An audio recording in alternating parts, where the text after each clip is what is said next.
민수기 20장을 이제 보고 있는데 시간이 굉장히 이제 많이 흘러서 이스라엘이 이제 광야 생활을 이제 거의 마치고 가나안 땅에 다시 들어가는 그 끝자락, 그 가나안 이제 목전에 와 있다고 볼 수가 있습니다. 이스라엘의 이 광야 생활을 한마디로 정의하면 우리가 계속 보고 있는 것처럼 이 원망과 불평이라고 할 수 있을 것 같습니다. 우리가 본 바와 같이 먹을 것 때문에 불평하고 또 마실 것 때문에 불평하는 이런 모습들, 또 원망하는 모습들이 계속 반복되어져 왔습니다. 오늘 말씀도 마찬가지죠. 이 가데스에서 또 한 번 불평, 이 원망을 하게 되는데 이제 38년 전 이스라엘이 이제 가나안 땅을 정탐했고 그 정탐 보고를 듣고 원망하고 불평했던 그곳, 그 장소죠. 가나안의 사람들은 이 체구가 장대하고 우리는 메뚜기 같다고 하면서 또 우리는 결코 그 땅에 들어갈 수 없다. 차라리 애굽 땅에 돌아가는 것이 낫다. 이렇게 말하면서 원망했었습니다. 자, 이번에도 이 똑같은 레파토리인데 2절에 보니까 회중이 물이 없으므로 모세와 아론에게로 모여드니라. 그리고 3절과 4절에 보면 백성이 모세와 다투어 말하여 이르되 우리 형제들이 여호와 앞에서 죽을 때에 우리도 죽었더라면 좋을 뻔하였도다. 너희가 어찌하여 여호와의 회중을 이 광야로 인도하여 우리와 우리 짐승이 다 여기서 죽게 하느냐. 이 38년이라는 시간이 이제 지났다고 볼 수가 있는데 이스라엘은 보니까 거의 변하지 않았습니다. 여전히 또 이 불평하는 모습을 보게 됩니다. 그동안 하나님의 그 은혜를 얼마나 많이 체험했습니까? 또 하나님께서 행하시는 그런 일들을 얼마나 많이 보고 목도했습니까? 이런 이스라엘의 모습을 보면서 어떻게 이렇게 달라지지 않을 수 있을까? 똑같을 수 있을까? 이런 의문, 이런 생각을 해보게 되는데 그러면서 저 자신 또 우리들을 한번 돌아보았습니다. 우리들은 어떤가? 나는 괜찮다고 할 수 있는가? 내 자신이 없습니다. 여러분, 우리도 사실 보면 원망할 때, 불평할 때가 얼마나 많이 있습니까? 보통 여러분 자기 자신을 생각할 때 나는 무엇 때문에 원망을 하는가? 무엇 때문에 이 불평하는 마음을 가지는가? 이렇게 생각해 보면 내가 거룩하지 못해서 이게 원망스럽고 불평이 일어나면 얼마나 좋겠습니까? 내가 성숙을 이루어 가야 되는데 그러지 못해서 이런 마음이 일어난다면 그건 굉장히 좋은 거겠죠. 자, 그런데 그렇지가 않습니다. 우리도 원망하는 것을 보면 대부분 먹는 것, 마시는 것, 입는 것, 아니면 자존심, 이런 문제 때문에 원망하고 불평하지 않습니까? 저는 우리가 이런 불평보다는 저는 이것을 선택했으면 좋겠습니다. 원망과 불평이 아니라 저는 아픔, 이것을 선택했으면 좋겠다. 그런 생각을 해보게 되었습니다. 거룩한 삶을 내가 살지 못한다면 그것 때문에 정말 아파할 수 있는 그런 사람이겠죠. 성숙을 이뤄가야 되는데 그렇지 못한 것 때문에 마음이 아프고 미워지는 어떤 이런 마음을 가지는 것, 또 하나님의 뜻대로 살아가지 못하고 있는 그런 나 자신, 또 이 세대 사회들, 또 사람들을 보면서 정말 아파할 수 있는 그런 사람. 저는 이것이 저와 여러분 우리의 모습일 수 있기를 바랍니다.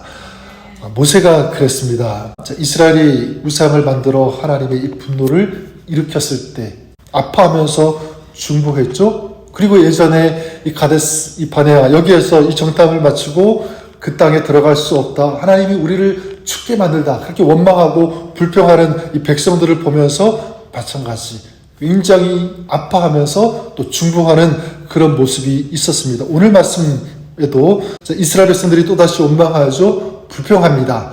죽일 듯이 이제 덤벼들고 있는데 그때 모세가 어떻게 하냐면 6절에 보니까 모세와 아론이 회중 앞을 떠나 회막문에 이르러 엎드리매 이렇게 말씀하고 있습니다.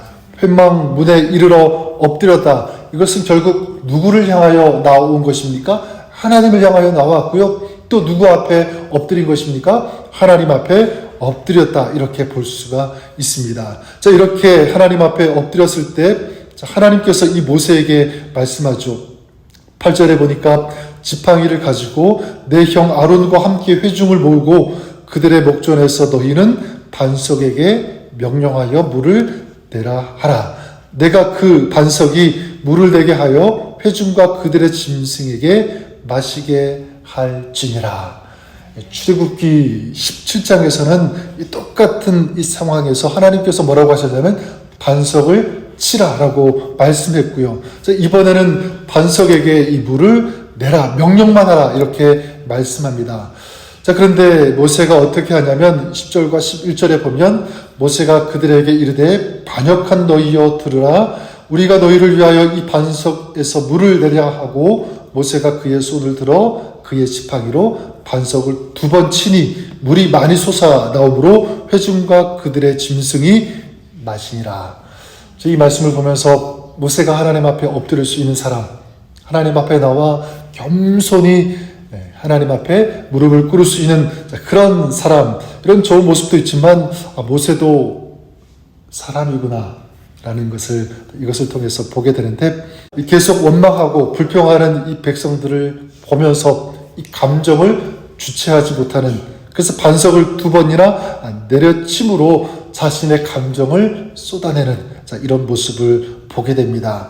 근데 사람이니까 이런 원망하고 끊임없이 불평하는, 막 죽일 듯이 덤벼드는 이런 백성들을 보면서 사람이니까 그럴 수 있지, 그런 어떤 동감이 들면서도 그래도 모세가 잘못한 것이 보여집니다. 2가지인데, 한 가지는 뭐냐면 하나님의 말씀대로 하지 않았다는 것.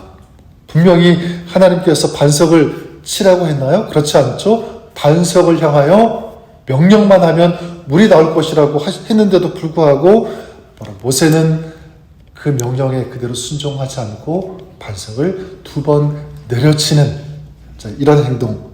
그러니까 결국 하나님의 말씀대로 하지 않았다는 것. 그리고 또 한 가지 문제가 있습니다. 그건 뭐냐면 하나님께서 물을 주시는 것이 아니라 마치 자기가 물을 주는 것처럼 그렇게 말했다는 것, 행동했다는 것입니다. 여러분, 이 모세가 하는 말을 보시면 우리가 너희를 위하여 이 반석에서 물을 내랴 이렇게 말하고 있습니다. 물을 내게 하는 주체가 조금 애매합니다. 우리가 물을 내지 못한다, 하나님이 하실 것이다 라고 볼 수도 있는데, 근데 그 의미는 여기가 이 주어가 뭐냐면 우리, 나죠. 우리가, 내가 너희를 위하여 이 반석에서 물을 내랴. 굉장히 좀 애매한 어떤 그런 태도를 가지고 지금 얘기를 하고 있다는 것입니다. 자, 이 일 때문에 모세에게 어떤 일이 생기게 되냐면 12절에 보면 여호와께서 모세와 아론에게 이르시되 너희가 나를 믿지 아니하고 이스라엘 자손의 목전에서 내 거룩함을 나타내지 아니한 고로 너희는 이 회중을 내가 그들에게 준 땅으로 인도하여 들이지 못하리라 하시니라. 한마디로 무엇입니까? 너희는 가나안 땅에 들어갈 수 없다. 청천벽력 같은 그런 말씀을 지금 이 모세와 아론에게 하시고 계십니다. 여러분, 분명히 우리가 먼저 아는 것은 이 모세가 자기 감정을 주체하지 못해서 반석을 2번이나 지팡이로 강하게 내리친 것, 이것 때문에 하나님께서 가나안 땅에 들어가지 못한다. 보통 우리는 그렇게 생각하고 있는데 이 12절 말씀을 다시 보면 근본적인 그 원인은 이것입니다.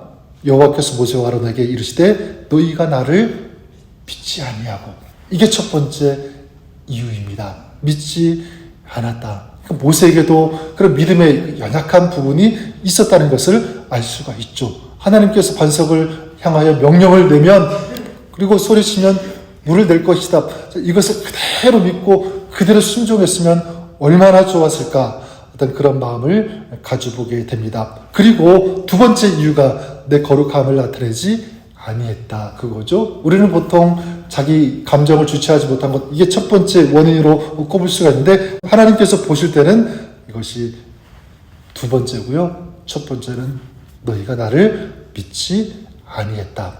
그리고 이 하나님의 거룩하심을 증거해야 되는데, 보여줘야 되는데 자기 감정을 주체하지 못하고 내려치는 이 모습을 통해서 하나님의 이 거룩하심을 보여주지 못한 이것이 또한 2번째 원인이었습니다.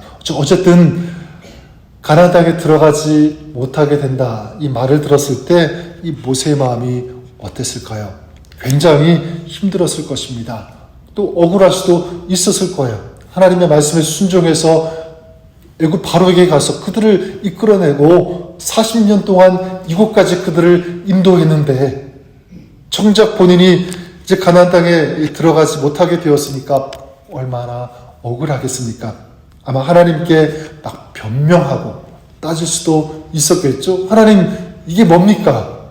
그런 식으로 얘기할 수 있었을 것입니다. 자, 그런데 모세는 그 하나님의 말씀 앞에 아무런 대꾸하지 않습니다. 변명하지 않아요. 저는 이 모습을 보면서 정말 모세가 제대로 된 그런 영성을 가지고 있다. 우리가 정말 본받을 만한 그런 믿음, 어떤 그런 영성을 가졌다. 그렇게 생각해 볼 수 있습니다. 하나님께서 들어가지 못하게 된다고 말씀하시니까 거기서 끝. 따졌다. 변명했다. 그런 말씀 나오지 않죠? 물론 나중에 이 신명기 이 3장에 가면 이제 요단 동편을 정복하고요. 이제 가나안 입성만 남겨두었을 때 다시 한번 하나님 앞에 호소합니다. 뭐라고 호소하냐면 그 신명기 3장 25절에 보면 구하옵나니 나를 건너가게 하사 요단 저쪽에 있는 아름다운 땅, 아름다운 산과 레바논을 보게 하옵소서. 뭐를 얘기하고 있는 거죠? 제가 들어갔으면 좋겠습니다. 허락해 주시면 안 되겠습니까? 간절히 호소하긴 하지만 그때 하나님의 대답은 뭐냐면 아니다 였습니다. 그때 그 모세는 그냥 그 말씀대로 따르고요. 아무런 토를 달지 않는 그런 모습을 보게 됩니다. 그냥 순종하게 되고요. 그리고 이 모세는 그때 이스라엘의 그 역사에서 퇴장하는 그런 모습을 보게 됩니다. 저는 우리가 그랬으면 좋겠습니다. 여러분, 하나님께서 나에게 어떤 것을 맡겨주신 일이 있는데 또 사역이 있는데 그때까지는 최선을 다해서 열심히 우리가 순종하고 또 일해야 되지만 사역해야지만 또 열심을 다해야 되지만 하나님께서 됐다. 너는 거기까지다라고 만약 말씀하신다면 네, 알겠습니다. 주님의 말씀에 따르겠습니다. 기꺼이 이렇게 말할 수 있는 사람, 저는 이것이 우리의 모습이 되었으면 얼마나 좋을까. 여러분들이 그럴 수 있기를 바랍니다. 이것이 선한 청지기의 저는 자세라고 생각합니다. 모든 것의 주인은 내가 아니라 하나님이시다. 하나님이 그냥 나에게 이런 부분을 하라고 맡기신 것이다. 관리하라고. 그래서 최선을 다해서 관리하지만 이제 주인이 내려놓으라고 하면 내 것이라고 말할 때 기꺼이 다시 한번 주님 앞에 올려드릴 수 있는 이것이 바로 이 청지기의 자세라고 믿습니다. 저와 여러분들이 그런 삶을 살았으면 좋겠습니다. 또 그런 사역을 감당했으면 좋겠습니다. 그런 의미에서 오늘 말씀 여러분들이 이렇게 축복하면서 말씀을 정리했으면 좋겠습니다. 여러분, 원망과 불평을 앞세우는 사람이 아니라 이 거룩한 아픔을 소유하는 사람. 그래서 이 아픔을 가지고 하나님 앞에 나와서 그 아픔을 드릴 수 있는 또 충분할 수 있는 그런 사람. 또한 하나님께서 원하시는 것이라면 내 생각, 내 상식도 기꺼이 내려놓을 수 있는 그런 사람. 하나님께서 가라고 하면 가고 멈추라고 하면 아무리 그 길이 옳아 보여도 좋아 보여도 그 자리에서 멈출 수 있는 그런 사람. 이게 탁월한 영성의 사람이라고 믿습니다. 또 하나님께서 이러한 영성을 가진 그런 사람을 찾으시는 줄 믿습니다.